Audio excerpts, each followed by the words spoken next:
오늘 요한일서 4장 1절부터 12절의 내용을 보면요. 크게 두 부분으로 볼 수 있습니다. 1절부터 6절에 하나님의 영과 거짓 영을 분별을 촉구하는 거예요. 그러니까 우리가 무조건 믿지 말라. 좀 분별을 해라. 시험을 좀 해라. 이렇게 이야기하고요.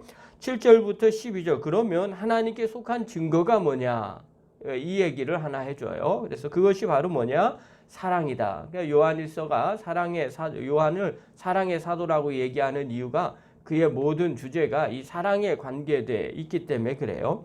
자, 그렇다면 좀 구체적으로 볼게요. 1절 한번 보십시오. 읽겠습니다. 시작. 사랑하는 자들아, 영을 다 믿지 말고 오직 영들이 하나님께 속하였나 분별하라. 많은 거짓 선지자가 세상에 나왔음이라. 자, 사랑하는 자들아라고 하는 것은 우리를 얘기하는 거죠. 영을 다 믿지 말라는 게, 하나님께 속한 자녀들은 이제 영을 다 믿지 말라. 오직 영들이 하나님께 속했는지를 분별하라는 거죠. 그러니까 어떤 영이든지 다 믿지 말고 하나님께로부터 났는지 시험해 봐라. 이렇게 권면을 해요. 왜냐하면 많은 거짓 선지자가 세상에 나왔다는 거예요. 지금 거짓 선지자가 세상에서 활동하고 있다는 걸 말하는 거예요. 자, 그러면 이 말에 전제가 하나 있어요. 우리가 성경을 보면서 이 말이 나오는 그 뒷배경이 있을 거 아니겠어요? 지금 이 말은 영적으로 체험을 했거나 경험을 했거나 나는 선지자다, 아니면 영의 사람이다, 영적인 은사가 많이 있다, 이런 것들이 있다는 얘기죠. 그런데 그것들이 다가 아니라 100%다 그걸 액면 그대로 하나님의 영이 있는 거다, 이렇게 보지 말고 그 안에 하나님의 영으로부터 속하지 아니한 것도 있다. 지금 그것을 좀 분별을 좀 했으면 좋겠다, 이 얘기하는 거죠. 그러니까 지금 세상에 이런 일이 전혀 없어요. 다 뭐든지 영적인 건 다 하나님의 영역이에요. 이렇게 얘기하면 이런 얘기할 필요 하나도 없어요. 모든 건 다 하나님께 속했으니까 우리 구별하지도 말고 의심의 눈초리도 보지 말고 오로지 믿어라, 이렇게 이야기를 했겠죠. 그런데 그런 게 아니라는 거예요. 지금 이런 것들이 분별하지 않으면 안 되는 그런 일들이 일어났다는 거예요. 자, 그러면 당시에 영지주의자로 좀 돌아갈까요? 원독자 개념으로 보면요. 그럼 그때 당시에 이 사도 요한이 편지를 쓰는 그 공동체 주변에 영지주의자들이 영적인 사람이 아니었을까요? 영적인 사람이 아니었다면 이런 얘기 할 필요 전혀 없겠죠. 그런데 그들도 똑같이 영적인 사람처럼 보였다는 거예요. 그래서 환상을 보거나 아니면 깨닫거나 아니면 다양한 성령님의 역사와 같은 일들이 그대로 일어났다는 거죠. 그러니까 요한이 저자가 편지를 써서 이야기하는 거예요. 그것을 무조건 믿지 말아라. 이것은 하나님께로부터 났는지를 좀 시험해 봐라.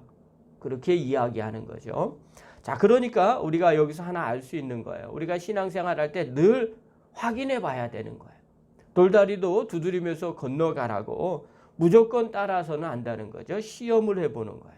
영적인 것들, 이게 정말 하나님께로부터 났는지 뿐만 아니라 신앙생활 할 때도 마찬가지. 성도가 있는데 우리가 신앙생활 하는데 우리의 믿음이 이게 진짜 하나님께로부터 온 믿음인지 아니면 내가 그냥 믿고 있는 건지, 우리의 신념이 믿음이 되는 사람들이 있어요. 제가 성도들과 같이 이야기를 나눠보면 말도 안 되는 자기 주장을 믿어요. 그것이 맞다고 생각하고 그게 신앙생활에 옳은 거라고 생각을 해요. 그렇게 믿고 있는 거죠. 그런데 그것은 사실 좀 잘못된 믿음이에요. 하나님은 그렇게 말씀하시지 않은데 또 그런 게 아닌데 본인이 그렇게 생각을 하고 그렇게 믿는 경우가 허다해요. 그래서 내가 만든 신이라는 책도 있어요. 신앙생활하는 우리가 하나님의 말씀이 뭔지, 하나님의 뜻이 뭔지, 하나님이 어떤 걸 원하는지를 계속 그분이 원하는 대로 신앙을 가져야 되는데 그러지 않고 내가 편한 대로 내가 만든 신이 있다는 거예요. 하나님이라고 말하지만 실은 내가 원하는 기준과 가이드라인이 있어요. 그것대로 산다는 거죠. 그래서 내가 만든 신이라는 책이 유행해요. 그러니까 우리가 이 부분을 좀 점검을 해볼 필요가 있어요. 그래서 항상 시험해 봐야 돼요. 이 믿음이 정말 하나님 기쁘시게 하는 믿음인가? 또 이게 하나님께로부터 온 믿음인가? 또 이 영적인 것들이 있다고 하는데 그 영적인 것들이 정말 성령의 역사하심인가? 아닌가? 날마다 확인해 봐야 되겠죠. 자, 그러면 어떻게 영이 하나님께 속했는지 아닌지 시험하는 기준이 무엇이냐? 요한이 계속해서 이야기를 해줘요. 그 기준이 하나가 있다는 거예요. 2절하고 3절 한번 보십시오. 2절 3절 읽겠습니다. 시작. 이로써 너희가 하나님의 영을 알지니 곧 예수 그리스도께서 육체로 오신 것을 시인하는 영마다 하나님께 속한 것이요 예수를 시인하지 아니하는 영마다 하나님께 속한 것이 아니니 이것이 곧 적그리스도의 영이니라 오리라 한 말을 너희가 들었거니와 지금 벌써 세상에 있느니라. 자, 기준이 하나가 있는데 그게 바로 뭐냐? 예수님이 육체로 오신 것을 시인하는 영은 하나님께 속한 영이다. 그러나 그렇게 하지 않는 영은, 시인하지 않는 영은 적그리스도의 영이다. 자, 우리가 사도 요한이 이 편지, 요한일서 편지가 누구에게 한 건지를 알고 있으니까 이 적그리스도를 누구라고 이야기하는 거냐면 영지주의자들을 이야기하는 거죠. 당시에는요.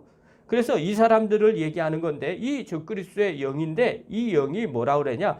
오리라 한 말을 너희가 들었거니와. 이제 말세가 되면 때가 되면 적그리스도가 이 세상에서 나타날 것인데 그 적그리스도가 바로 지금 벌써 세상에 왔다. 이 영지주의자들이 바로 이런 적그리스도의 영이다. 그래서 예수님을 육체로 오신 예수님을 믿지 않는다. 그러니 육체를 함부로 하고 세상에 경건하게 살지 아니하고 하나님의 계명을 지키지도 않는다. 그러니 그들이 하는 영적인 것들 잘 분별해라. 그건 하나님께로부터 온 것이 아니니라. 이렇게 이야기하죠. 그러면서 우리도 얘기하죠. 왜 이걸 얘기하느냐? 요한복음에 나오잖아요. 요한복음을 썼을 때 1장 14절에 보면 말씀이 육신이 되어서 우리 가운데 거하심에 우리가 그의 영광을 보니 아버지의 독생자의 영광이 은혜와 진리가 충만하더라. 예수님이 육신의 몸으로 이 땅에 오신 거죠. 요한복음, 요한일서 다 같은 그런 주제와 그런 단어들 또 그런 내용으로 복음을 전한 거고 또 하나님에 대해서 또 하나님의 뜻이 무엇인지를 이야기해 주는 거죠. 자, 그러니까 기준이 뭐냐면 예수님을 육체로 오신 예수님을 시인하느냐 시인하지 않느냐 그의 아들을 믿느냐 믿지 않느냐 그 차이가 있다는 거예요. 자, 그러면서 이야기를 해요. 5절에 한번 보십시오. 5절에 읽겠습니다. 시작. 그들은 세상에 속한 거로 세상에 속한 말을 하며 세상이 그들의 말을 듣느니라. 자, 그들은 적그리스도라고 얘기했죠. 또 원독자로 얘기하면 영주주의자들을 이야기하는 거예요. 그들은 어떻게 하느냐? 세상에 속해서 세상의 풍습을 쫓는다는 거예요. 경건하지 않죠. 거룩하지 않죠. 세상처럼 그렇게 함부로 육체를 사용하는 그런 모습, 경건하지 않는 생각과 생활을 하게 되는 거죠. 마치 세상과 비슷해요. 괜찮아 보이는 거죠. 그러니까 세상이 그들의 말을 쫓게 되는 거예요. 자, 이 말을 묵상하는데 조금 조심스럽더라고요. 만약 세상에 막 환호성을 쳐요? 그러면 이게 정말 하나님께로부터 온 건지 좀 조심해 볼 필요가 있죠. 자, 그런데 우리는 어떤 사람이냐? 우리는 하나님께 속한 사람이라는 거야. 요한일서 6절 계속해서 읽겠습니다. 시작. 우리는 하나님께 속하였으니 하나님을 아는 자는 우리의 말을 듣고 하나님께 속하지 아니한 자는 우리의 말을 듣지 아니하나니 진리의 영과 미혹의 영을 이로써 아느니라. 자, 무엇을 듣느냐에 따라서 이게 진리의 영과 미혹의 영으로 알게 된다는 거죠. 자, 우리가 하나님께 속했기 때문에 하나님의 말씀을 우리가 듣고 있느냐, 우리의 말을 듣고 우리의 말을 따르고 있느냐, 그럼 이 사람은 하나님께 속한 사람이다. 그런데 세상의 말과 세상의 생각들을 따르고 쫓고 있느냐, 그러면 그건 세상에 속한 사람이다.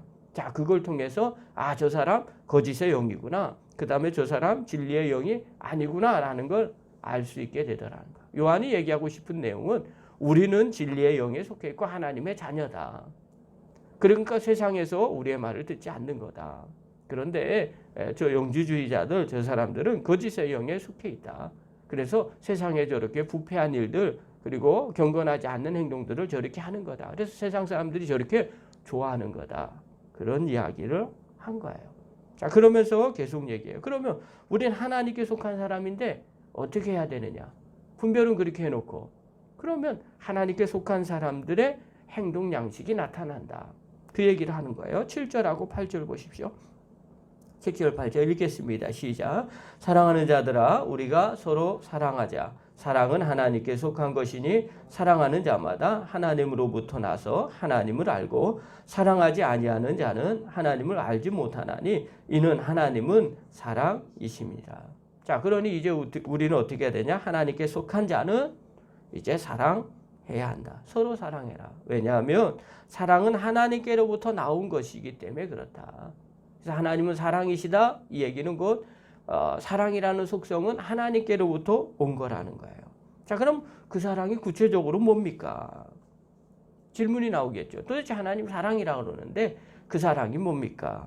우리가 다 아는 것처럼 9절부터 11절에 보면 예수님을 이 땅에 화목제물로 보내신 사랑, 그 얘기를 하는 거죠. 9절부터 11절 읽겠습니다. 시작. 하나님의 사랑이 우리에게 이렇게 나타난 바 되었으니 하나님이 자기의 독생자를 세상에 보내심은 그로 말미암아 우리를 살리려 하심이라. 사랑은 여기 있으니 우리가 하나님을 사랑한 것이 아니요 하나님이 우리를 사랑하사 우리 죄를 속하기 위하여 화목제물로 그 아들을 보내셨음이라. 사랑하는 자들아, 하나님이 이같이 우리를 사랑하셨은즉 우리도 서로 사랑하는 것이 마땅하도다. 자, 하나님이 이렇게 우리를 사랑하지 않았느냐? 그러니 우리도 서로 사랑하는 것이 마땅하다. 왜냐하면 하나님은 사랑이시기 때문에, 우리는 하나님께 속한 사람이기 때문에 그렇다는 거예요. 자, 그렇다면 오늘 본문을 통해서 우리가 깨달아야 될 내용이 뭐냐? 첫 번째입니다. 분별을 잘 하셔야 됩니다. 신앙생활할 때 늘 분별하십시오. 무조건 받아들이지 마시고 분별하시고 자기 것으로 생각을 해보셔야 돼요. 그래서 이건 배척하라는 이야기가 아닙니다. 특별히 영적인 것들도 마찬가지죠. 영적인 것들을 교회에서 그렇게 썩 좋아하지 않는 이유 중에 하나가 뭐냐면 성령 충만하다고 하는 사람들이 말과 행동이 거칠어요. 문제가 생기는 거죠. 어떨 때 제가 보기에도 그래요. 제가 보기에도 우리 심야기도 때 한번 보여줬지만 절에다 불을 지르는 거. 저 사람이 진짜 성령 충만한 사람인가? 안 믿는 사람들이 보기에는 미친 사람처럼 보일 거예요. 그러니까 왜 이런 일들이 벌어지는가? 제가 보기엔 영분별을 잘 하셔야 되는데 우리는 그렇게 생각하지 않는 거예요. 진짜 한국 교회가 좀 독특해요. 좀 그런 쪽으로 좀 뭐라고 표현해야 되나요? 너무 진리를 고지식하게 받는다? 좋은 얘기고요. 조금 이상하게 얘기하면 전통 종교를 믿고 있는 사람들이 하나님만 갖다 이름만 바꾸지 않았는가 하는 그런 분들도 왕왕 있어요. 그래서 문제가 생기는 거예요. 그러니까 우리가 이런 것들은 잘 분별을 할 줄 아셔야 된다는 거예요. 신앙도 마찬가지예요. 믿음 생활도 잘 분별하셔야 됩니다.